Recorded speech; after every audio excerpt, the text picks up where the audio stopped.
I think it sends a message of victory. I think it sends really a message of strength.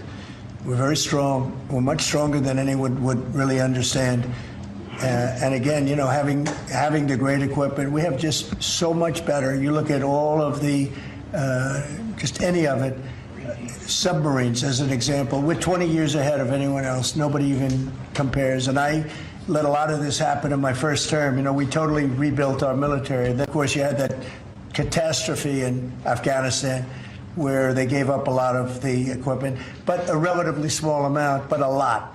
It was a lot in Afghanistan. I think it was the most, General, I'd say it was the most embarrassing day in the history of our country, the way that happened, the way they went to the wrong airport. They should have gone to Bagram, not the local little airport with no security, with tight quarters, etc. You know what happened. I think it was the most embarrassing moment in the history of our country, frankly. That was under the Biden administration.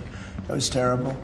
And we were going to be leaving, but we were leaving with strength and dignity. We were going to keep Bagram because Bagram's 1 hour away from where China makes its nuclear weapons. We're going to have that all to ourselves, a big, beautiful place built many years ago from money that today would be the equivalent of, many, many billions of dollars. You couldn't build it. The longest runways, the most powerful runways in terms of load capacity. And we just walked away from it. So stupid. And they were fools. The people were fools. No, we have the strongest military, and I think that indicates we have the strongest military. And, we had it, and we won World War I, we won World War II, we won everything before, and as I said, we won everything in between.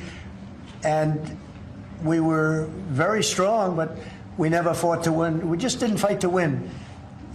We didn't lose anything, but we didn't fight to win. We could have won every one of those wars quickly, but they went a route that I think was probably politically correct, but not correct for our nation.